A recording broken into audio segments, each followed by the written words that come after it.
Olá, gente boa, tudo bem por aí? Hoje chegamos aqui na base, para uma vivência hoje, mateira, mas não vai ser no mato. Nós vamos ali naquela, não sei como é que é o nome daquilo dali, é uma barraca que fica na beira do rio. E nós vamos até lá, e vai ser lá, vai ser no rio. Hoje nós vamos explorar um pouquinho o fundo daquele rio, ver o que é que tem lá.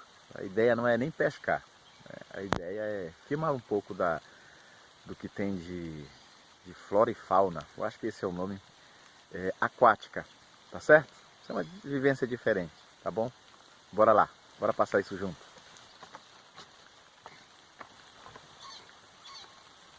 Eita,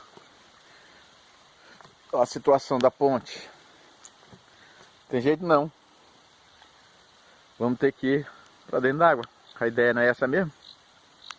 Bora lá. E aí, de boa, tá aqui, ó. Já tô organizado aqui. É aqui que eu vou ficar, tá ok? Uma das nossas coisas estão arrumadas ali. E eu vou ficar aqui, ó. Eita, coisa boa! E aqui a gente vai passar esse dia, essa noite, né?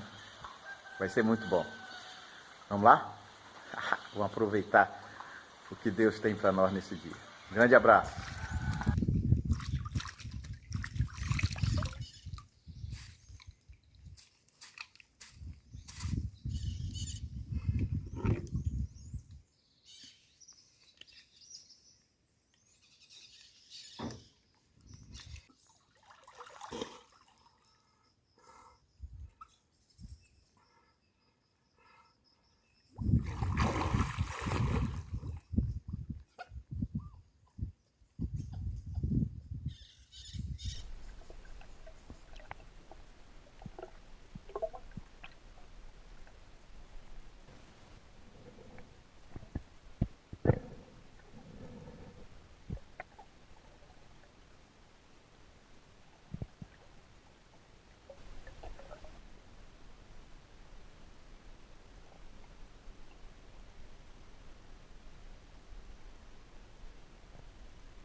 Bom dia, gente boa. Tudo bem com vocês? E amanhecendo aqui. Noite de muita chuva, muita chuva. Ainda está chuviscando ainda um pouco. Mas registrar esses primeiros momentos da manhã é muito gostoso. Não é verdade? Graças a Deus. Deus tem sido muito bom. E Ele sempre tem nos dado muito mais do que a gente merece.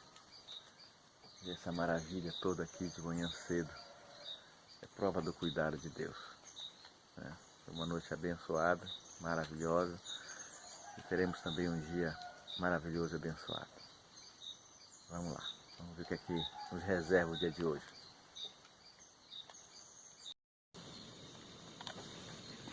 Ei, galera, o cafezinho tá pronto. Bora?